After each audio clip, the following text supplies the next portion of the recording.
I'm Ariana Brocious. We at Climate One have just wrapped up our live programming as part of San Francisco Climate Week.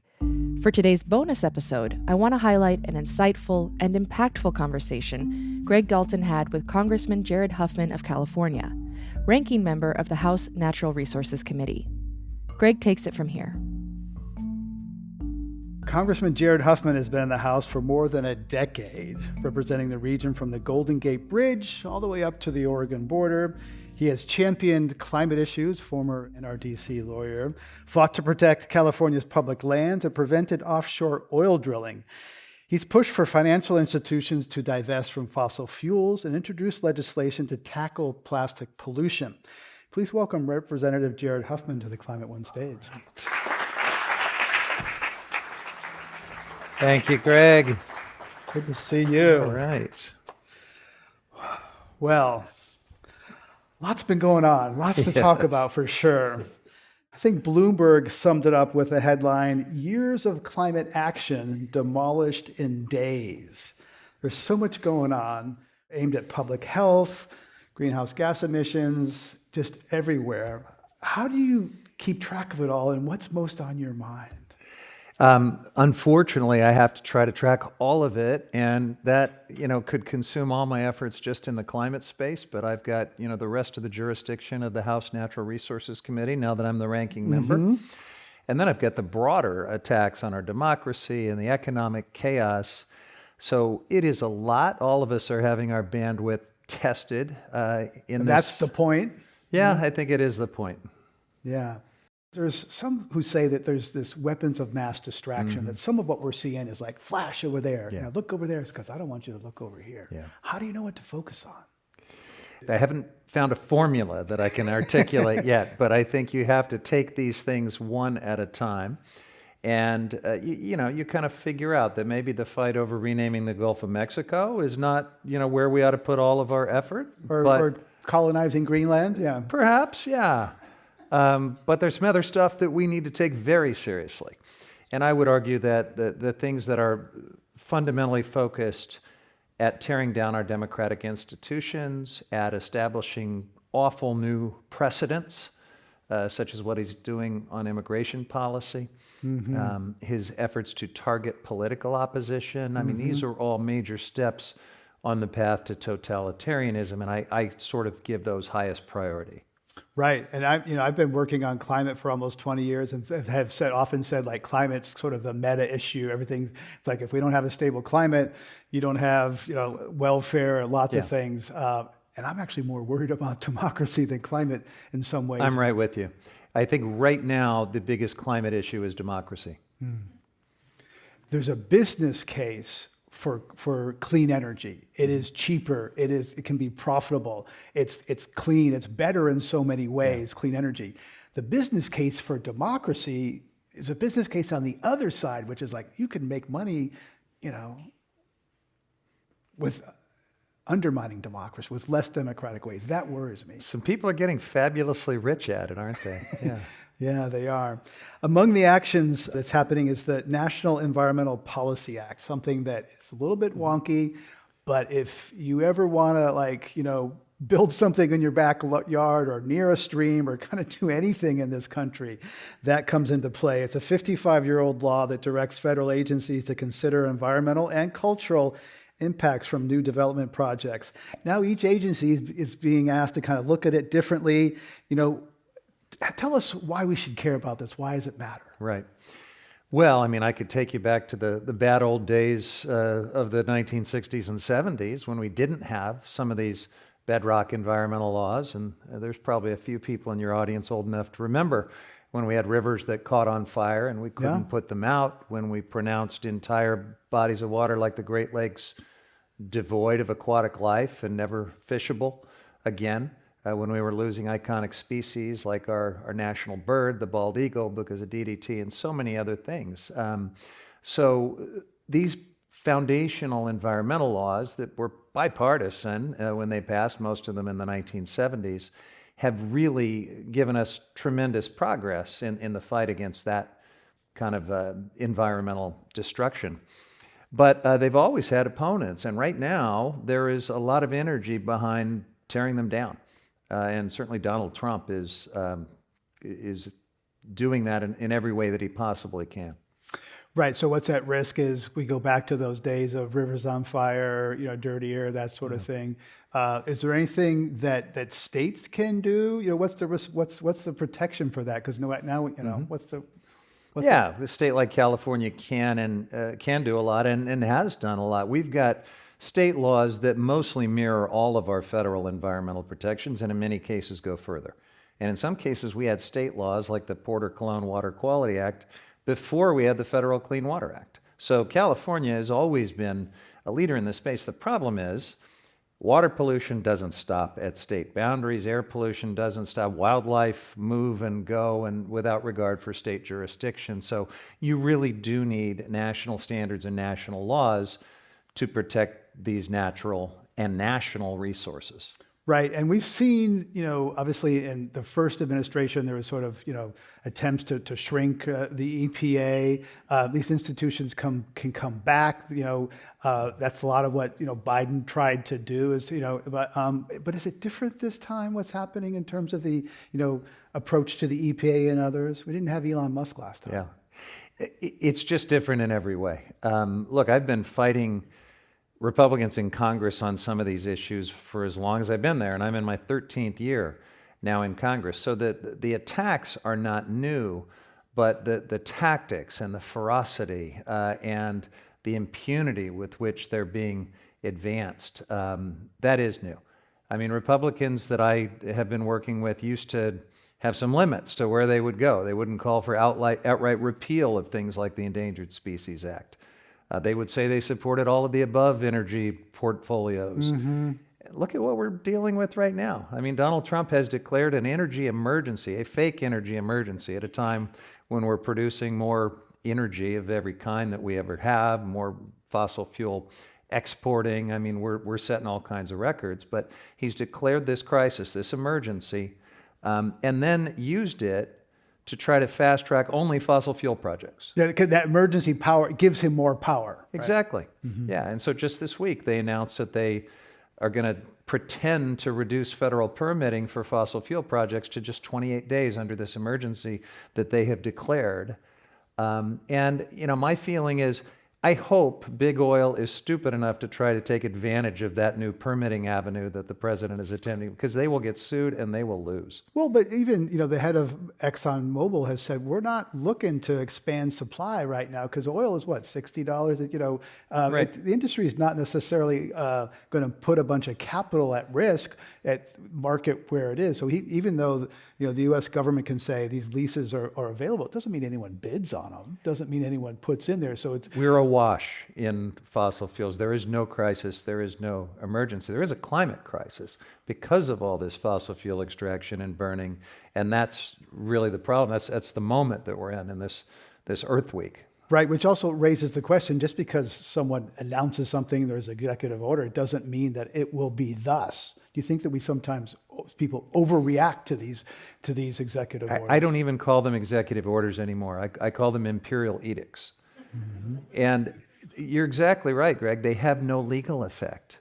I mean, we've really got to do some civics education in this country. We got to remind people that the entirety of the lawmaking authority rests with the Congress. The president has no lawmaking authority, none. He can sign the stuff that Congress sends to him. And then his entire job under Article 2 is to see to it that the laws are faithfully executed, the laws that Congress puts on his desk. And we have lost that somehow. This Congress in particular has just fecklessly surrendered all of its Article 1 authority. Article 1's many times longer than Article 2, if you read the Constitution. Mm-hmm. Clearly set up to be the main power center of our republic, the main check and balance on abuses of power, corruption, lawlessness, but only if a Congress is willing to do the stuff that our founders told it to do under Article 1. Right, and there's a reason why it is Article 1. EPA Administrator Lee Zeldin has announced his agency will reconsider the so-called endangerment finding, a 2009 conclusion that carbon dioxide pollution endangers human health and welfare. This is the basis of many climate regulations. It's based on a Supreme Court decision, Massachusetts versus EPA. So what does it mean if he succeeds in getting rid of the endangerment finding? Yeah, we have to find a better term for this endangerment finding because it sounds so esoteric to Yeah, most people. right. But what it really means is that carbon pollution is bad for people and bad for the environment, and that's like self-evident to anyone who listens to the science. It's like And RFK said, sugar is poison. They need to borrow some of that, right? that's pretty straightforward. Right. But yeah, this was affirmed, upheld by the Supreme Court previously. It shouldn't be controversial at all. And to try to take it away, now that should be wildly controversial. And of course, that will be fought mightily in the courts. And the question is, whether some of these conservative justices will reach a different outcome this time. Right. It just seems like there's the time offset is like so much is happening so fast. And like the courts are like this sort of like chasing after the bus after it's long gone. So how do you deal with like the time frames of the court's so slow, the executive branch through these imperial edicts moving so fast? Yeah, time is probably the most vexing part of this whole challenge, because we're not just in a race against carbon pollution because of what it's doing to the planet and the fact that it's going to pretty soon unlock all kinds of terrible feedback loops that will make it even harder to stabilize the climate. But we have a narrowing window of time to stop it. And when these guys run out the clock in all of these different ways, when they try to rewind the clock by making coal great again and doing all of these things that you're seeing from this administration, they're not going to be successful in the long term, but they're going to take time away. And that really hurts our ability to do the right thing. Though I think sometimes we focus, so much on the United States. This week we heard that China is going to come up with a climate plan that's going to be, economy wide. We don't have that. The rest of the world is not slowing down because the U.S. is hitting the brakes or taking a U-turn. I don't know how much time you focus on overseas, but let's look at the international context. Europe, I think, is a real climate leader these days. It's in the interest, and clearly in clean tech. China, I was in Asia recently. BYD, those cars are all over the place. They're killing us. I didn't see them a year ago. A year ago, Hong Kong was all Tesla. Now it's BYD and Tesla. Yeah. To me, I just think this president is trying to take us back to some mythic previous era in almost everything. I mean, in trade policy from like William McKinley's presidency, foreign policy that is an America First thing from long ago. These morality codes and other things that are from a bygone era, and yes, certainly with energy policy, fossil fuel is not the future. And he's literally trying to take entire industries, like he's trying to kill offshore wind outright in the United States.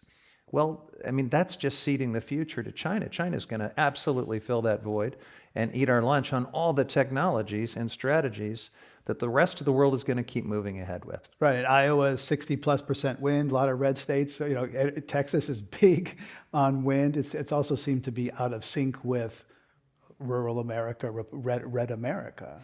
It is in many cases, and we'll find out in the next few weeks whether some of the representatives from those areas will stand up and defend the clean energy tax provisions of the Inflation Reduction Act. I mean, the rubber's going to meet the road here in the month of May. Is that right? So we've been following kind of there's talk about taking a scalpel to the Inflation Reduction Act and kind of, well, we don't like this, we don't like, or a sledgehammer, because there's been Republicans from New York and elsewhere who've said, oh, slow down, keep that in place because this is, Georgia, it's brought a lot of jobs to Georgia. So what's the timeline? How's that going to play out? Well, the piece of it that comes through my committee, the Natural Resources Committee, is going to have a markup a week from Tuesday. Oh, so we will see our committee's pieces of this broader reconciliation bill. What it'll probably involve is trying to auction off a bunch of public lands to make some money for their billionaire tax cuts.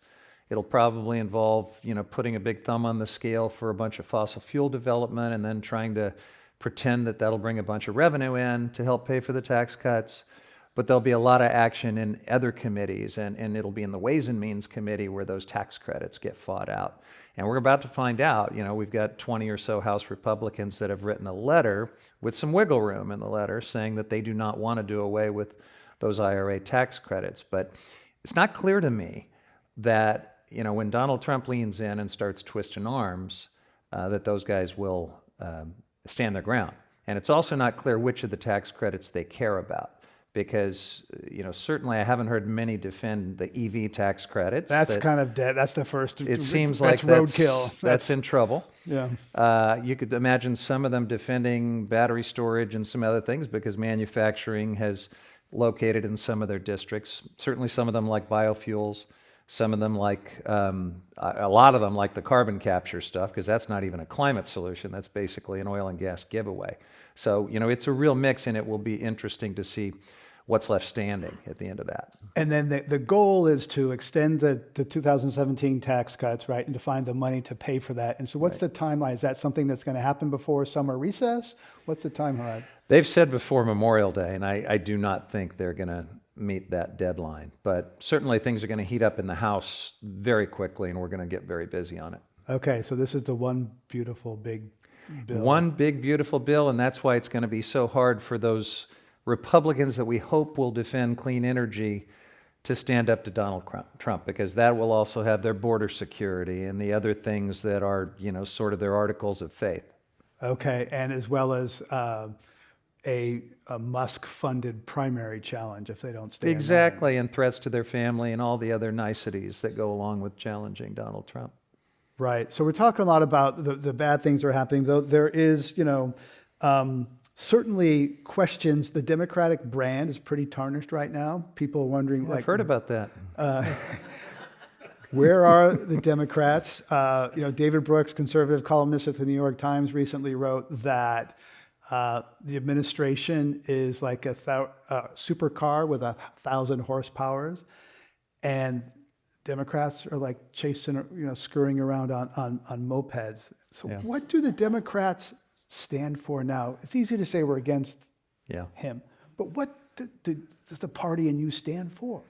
Well, look, the Democratic Party, those words always, make me bristle a little bit. Big coalition. It is a complex organism, and I am a small fiber in that organism. But all I know is that I have some fellow Democrats that I serve with that I think stand for all the right things and are great champions and great messengers, and I see so much courage and leadership from them every single day. The public clearly is seeing something else or wanting to see something else. And, I don't really know how to answer that except to explain that we do not have a singular strongman leading our cult like the Republicans do. You don't have even a leader at all. We don't have it because we're not in a presidential cycle. It's probably a year or two before we even have a strong sense of who the leading candidates for president the next time around are going to be in the Democratic Party. So I hope people will look to some of the great leadership. I think Hakeem Jeffries is doing a great job. I think my colleague Jamie Raskin, who I had in my district for the last couple days, is a phenomenal leader and a great messenger. And we've got so many other colleagues. I think Chris Murphy is out there doing amazing things. And there's others. I could go on and on. There's no lack of talent. AOC and Bernie Sanders. AOC and Bernie are bringing fantastic energy to the country at a time when we really need it. So it's going to be, I think, a platooning, a team effort from the Democrats here for the next couple of years.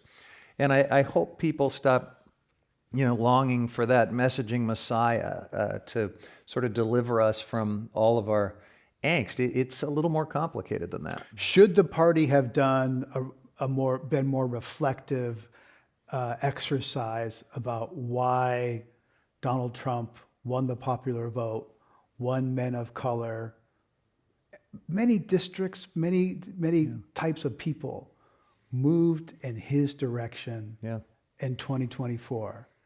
So that could have been, anti-incumbent fervor around the world that's happened in pretty much every election around the world in 2024, which is the time that the most people voted in the history of humanity. Post-inflation, post-pandemic hangover was a big part of this. But maybe they just didn't like what your party was selling. Well, that's what a lot of people are inferring from that. But I think you should be careful about inferring too much, because a huge amount of it is that we had kind of an ineffective leader running for re-election when he probably shouldn't have been. And yeah, He clung to power too long. He did. And He the hung guy on who too was long. elected to restore normalcy and protect against autocracy opened the door to it.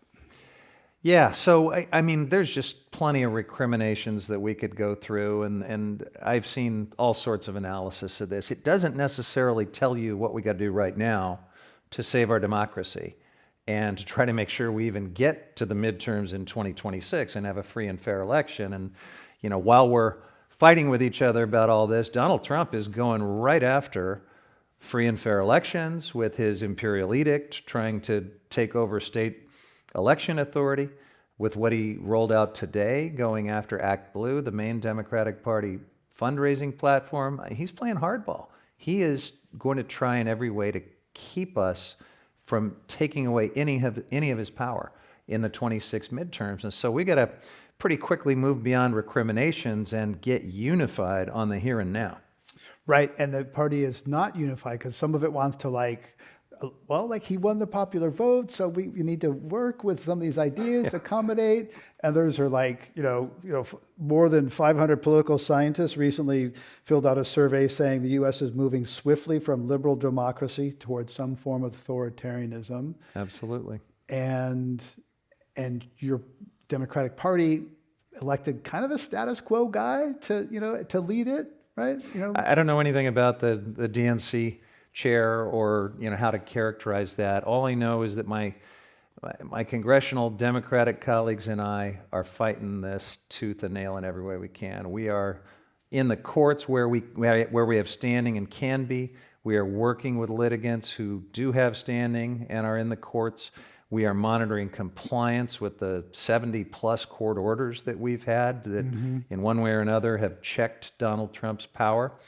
We are at rallies and protests and trying to use every bit of our platforms and communication tools. And we're using the limited tools we have in the minority in Congress, the parliamentary mechanisms, the spotlight of our hearings and the bills we introduce and the messaging we do. So the will and the fight is there. We've just got to make this an all-inclusive, unified effort of people who love this country right now, and we just don't have a lot of time for division and I think hand-wringing and recrimination. Right, and then the idea is that people haven't seen, this is David Brooks calling for, this kind of sort of uprising, and he's saying transpartisan. It can't be the usual sort of left-right, can't be just Bernie and AOC, because that seems like the typical kind of, it's partisan. Yeah. That's like politics as usual, and many people are saying this is not politics as usual. It's got to be bigger than that. But what's lacking is something that people will give themselves up for. That is. Brooks has been saying this. We need to not just say, "Oh, this is bad." What are we for? And there's not a leader or a cause, something, because democracy is like a process. I don't really. It's kind of vague. What does it mean? I vote. Okay. What is it other than that? Civil society is rallying. The nonprofits are rallying. Yeah. Is democracy so esoteric that young people and others don't think it's worth fighting for? Because they've always had it and they've never lost it. Right. I think that we are starting to see, and in the weeks and months ahead, we'll see even more, how the breakdown of our democratic checks and balances and the erosion of our institutions actually does translate to things that hurt people.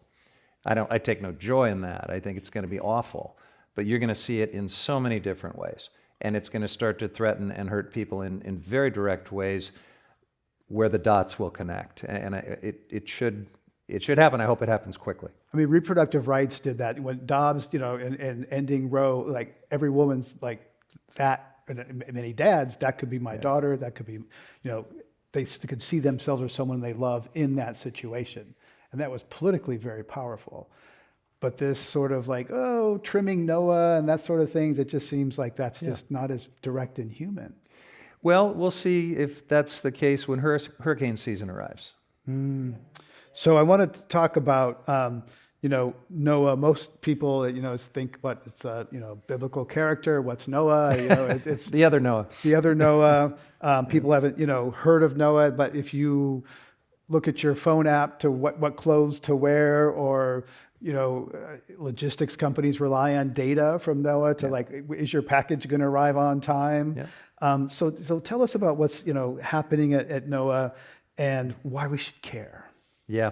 NOAA is one of those federal agencies that does so much for Americans every single day that they really have no idea is even happening. So yeah, weather is like a big one, because all of the climate data, all the climate science that we do at the national level, it resides at NOAA. And so many of these data sets and tools that they develop and maintain are just made publicly available to everyone. So when you go to weather.com, or when you see your weather forecast in the nightly news, that's all coming because of NOAA, and it's accurate because of NOAA. When you get forecasts and mapping for hurricanes and storms, and when you get warnings for red flag conditions for fire dangers so that we can avoid catastrophic wildfire, that's all NOAA science and NOAA expertise that's making that possible. When your nuclear submarine does not run aground because we've done good ocean mapping and because we understand ocean currents, that's because of NOAA. And I have been at hearings where Navy admirals have made that case very passionately. So this is an agency that does such mission critical things for Americans every single day. And these fools from DOGE who don't understand that are just ransacking through the data, cutting things and cutting people that they really fundamentally just don't even understand. Yeah, and not to mention farmers, right? I mean, a lot of food production relies on that data. Like, Yeah, right? we're going to go back to the Farmer's Almanac to... Wow. The word climate is being purged from government sites. We know that Jackie Robinson was erased from the Pentagon. Enola Gay, we can't look at that picture anymore because that was triggering to someone. So that's not going to change, the chemistry and physics of the global atmosphere. It's not going to change fires and floods, et cetera. So what impact does that have of this sort of erasure of language in government? I think we'll look back on this as just one of the most deeply stupid and self-destructive things anyone in government has ever done. I don't know any other way to describe it. It is just like a full-on rejection of science and reality and decades of progress as well. So I don't know any other way to characterize it. It's deeply disturbing, and I know this is not what most Americans think they voted for when they elected Donald Trump. I don't think they wanted to tell federal employees across the workforce, stop everything you're doing, stop your food inspecting, stop your air traffic controlling, and go scour through your website to make sure you're not using words that offend us. But liberals often say science. Most Americans didn't love high school chemistry and physics. Or they probably don't practice science. They probably don't even know a scientist. Isn't that another one of these esoteric concepts? Science, like what is science? Unless you're a PhD scientist, it's a process, et cetera. But most people don't really touch it or practice it. Well, we can remind them why science matters, and you can look at things like the National Institute of Health. And you can, probably find some medical condition that they or someone in their family have where they wouldn't be alive today if it weren't for breakthroughs enabled by federal research and federal science. I think we are challenged to make science a little more real for people in the face of, all the disinformation and the sort of post-factual stuff that is going on right now. But there's a lot to work with. There's a good story to tell about science. Yeah, I just need it more relatable. Fires are sweeping the American West. There's no such thing as really fire season anymore. Republican Senator Tim Sheehy of Montana and Democratic Senator Alex Padilla of California have introduced a bill that would create a national wildland fire service, create a new agency to coordinate federal wildfire response nationwide. Is that a good idea? Is that an area where there can be some bipartisan collaboration on common interests? I'm intrigued by the idea. I certainly understand because I've got a district goes from the Golden Gate Bridge to the Oregon border, so I have all the different federal public land agencies. I've got BLM, I've got National Park Service, I've got the Forest Service, A lot of burnable territory. and a lot of burnable territory. So, I'm intrigued by the idea that maybe a standalone federal wildland firefighting agency could be more effective, but I want to make sure that it's not duplicating or even complicating the work that all these different agencies already do to try to, do fire resiliency projects and respond to fires, in their jurisdiction. So we'll just have to look at it, I think. See what it means. Another potential area of bipartisan agreement, we've been hearing about permitting reform for a number of years. This was supposed to be an area where Democrats want transmission for renewables, Republicans want oil and gas pipelines. Let's open it up and we can each kind of have what we want. Hasn't happened. Yeah. Where is it?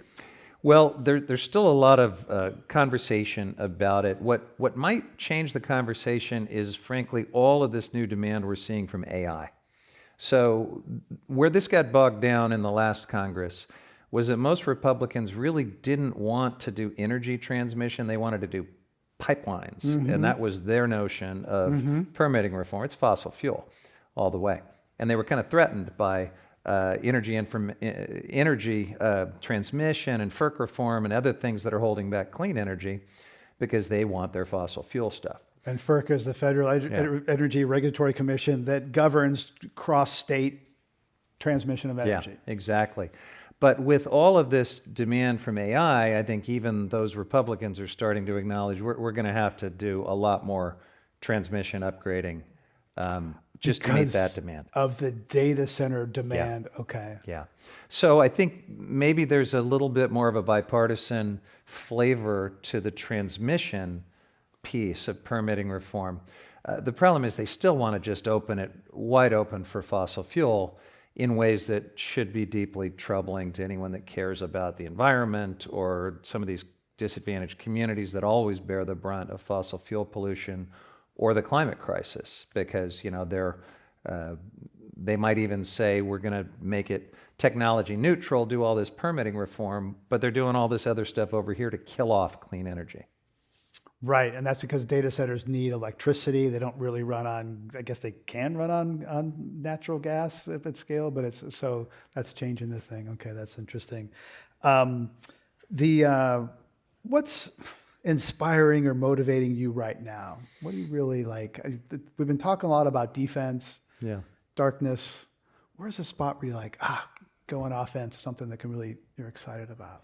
Well, I get asked, are we on defense and offense? And I kind of feel like I'm on offense all the time because I am attacking and I am using the tools I've got as proactive as I can. But if you think of offense as like legislating, we're not doing that right now, and we're not going to. Oh, you don't have the power. We simply won't. So I think you need an offensive mindset even when you're playing defense.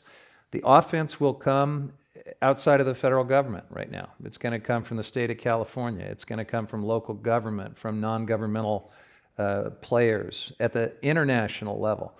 What some of these countries in Europe who still want to address the climate crisis, what they're going to do to continue to maintain progress until the U.S. comes back to its senses. The question often comes up in climate conversations, what can I do? People are overwhelmed right now. Some people are just checking out. Some people are activating. One person I heard says the best thing you can do is adopt a local institution, civic institution. That's a good thing to do. Yeah. Because a takeover would have to happen at the local level, really. What's your answer to people ask you, Congressman, what can I do? Well, the one thing you definitely should not do is wallow in the pit of despair or be alone. That's kind of what they want. The authoritarian playbook is to divide us and overwhelm us and to fill us with fear and intimidation and existential angst. So, look, we all feel some of those things. It's hard not to with the fire hose the flood the zone that we've been dealing with. But we got to pretty quickly get in a mindset of powering through this thing. And together, yeah, it's got to be a big engaged coalition. And I think the local stuff does matter. I think all types of civic engagement are part of this. Showing up at town halls, showing up at rallies and protests, showing up at a Tesla dealership, whatever is your, sort of flavor of engagement. And then I'll just throw out one more thing. Support the big national environmental organizations, because right now they are in the crosshairs. And you see what Donald Trump is doing to all of his political enemies. You see how he's going after higher education. You see how he's going after the law firms and individual judges. The big climate groups, the big environmental groups have a target on them right now. And he and Republicans in Congress are going to be coming after their tax-exempt status. They're going to be doing so many things that put them back on their heels, and they're going to need our support too.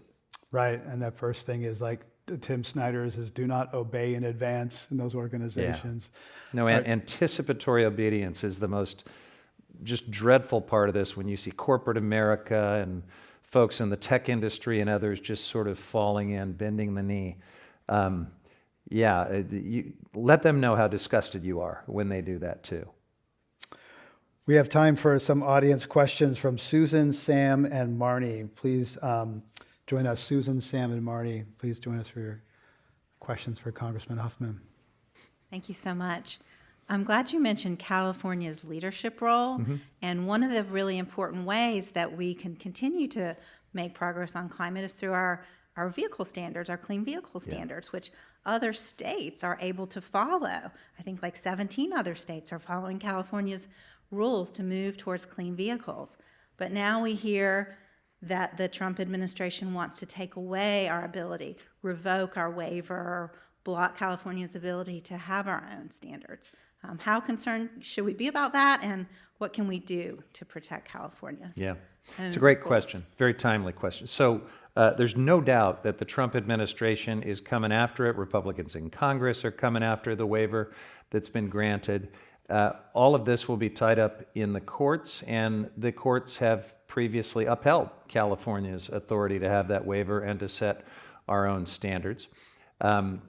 But, I think the bottom line is it will take them some time to, even if they're successful, it's going to take them several years.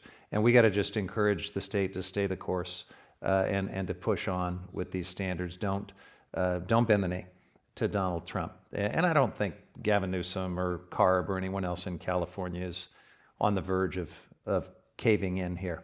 I think at the end of the day, we will defend those standards. They will endure. But we're going to see the most serious attack on them that we've ever seen. And there was just a standing case argued at the U.S. Supreme Court that looks like, there's a fossil fuel entity that is probably going to be allowed to move forward with litigation, challenging the waiver. So the waiver is in the crosshairs on probably 3 different fronts right now.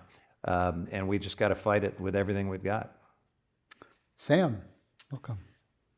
Good evening, good evening, Congressman Huffman. Given that in the 90s, I served on the Clinton administration in the U.S. Department of Energy Office of Science and was a deputy assistant secretary and did a lot of international trips in support of basic science and research. What is the risk you see potentially we're facing after this Trump administration? And what's the greatest risk, and what do you think we can put back together? After the Trump administration? Well, from the present tense to the next 3 years. Yeah. Right? Because relate to us what's at risk. Yeah. And how we can fix it when this is over. Yeah, I think the biggest risk, whether you care about environmental policy or climate or frankly almost anything else, is will the checks and balances that limit presidential power hold? The stuff that prevents presidents from just defying the law and doing whatever they want, the stuff that has prevented them from just lining their own pockets in unethical and illegal ways. All of this is being tested by this administration in the most brazen way. And Congress certainly isn't stepping up and doing its job under Article 1 in the way that it should. Now we're going to find out if the Article 3 branch, the courts, will be able to effectively stop this guy. But I mean, the answer to your question is I think that he is trying to bully his way into a full-on totalitarian dictatorship that will roll back decades of progress across the board, environmental progress, social progress, political progress. And all of us are going to have to kind of open our eyes to that and get involved in the fight against it to stop it, because Congress is along for the ride, which is just one of the most shocking and defining parts of this moment. The courts are so far holding, and we're about to find out if the president will defy court orders, and if and when that happens, it's really going to now, and then it will then go to the court of public opinion, and we will find out if the people of America are going to stand for that. So that's, I guess, kind of ominous. It's nothing I ever thought we'd be living through, but it's absolutely what is going on in this moment. And I just think it should bring us all together, whether it's climate policy or science or any other priority that you care about. All of it is at risk if we allow that to succeed. We've had Jenny Odell up on this stage earlier during Climate Week, and she talked about declinism, which is this idea that there's sort of this inevitable, oh, it's all going down, and that narrative is flawed. It's not determinative, right? We have agency, perhaps more agency than we think. I think sometimes that doom loop, like, oh, we're going down. Well, and that's the authoritarian playbook too. Is to make us feel that way. They set that up. That is the condition they want us in, because then they represent themselves as a solution. And we feel powerless. Yeah. Right. Marnie, welcome. Hi, Greg. Hi, Congressman Huffman. I, on my way here tonight, was listening to the head of the EPA talk about America's public lands, mineral rights, and ocean areas as seabed mining? Assets on the balance sheet of America.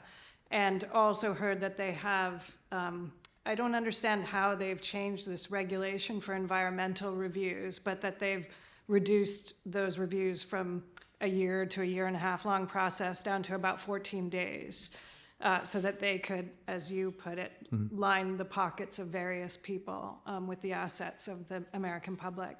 And I'm wondering, as they're trying to speed approval processes and break down the checks and balances at the more micro levels, what kind of recourse do we have with that? And how does, in your role as an active Congress member, what can you do about that?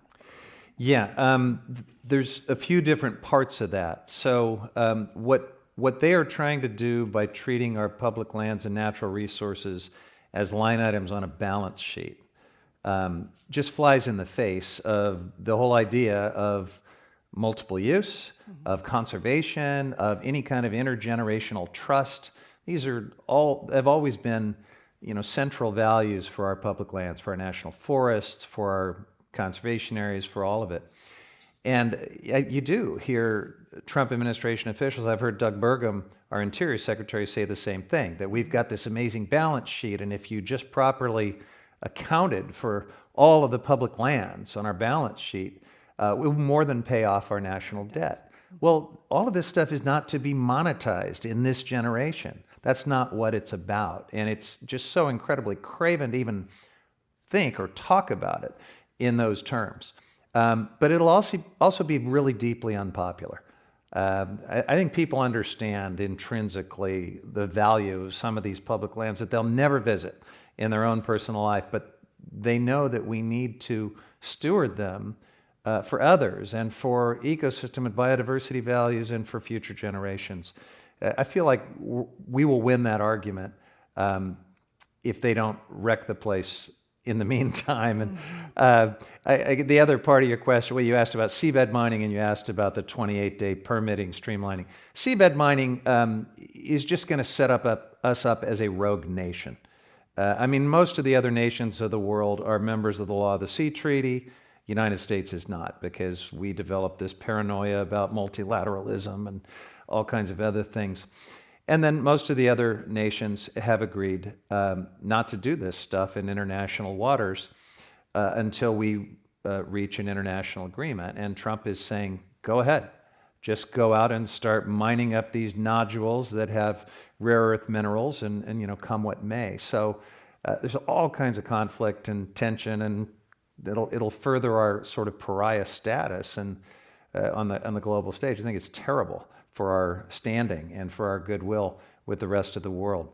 But for the 28 days, do not worry. And this is such an extreme and not viable proposal. The idea that you're going to take a full-on environmental impact statement that would normally take a year or so for a huge, complex, polluting project, do it all in 28 days, have a 10-day public comment period for anyone who may be impacted by some massive refinery or LNG export. It's preposterous.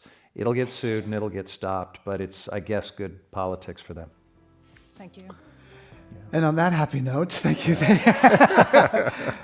Let's give a round. Thank you, Congressman Huffman, for joining us.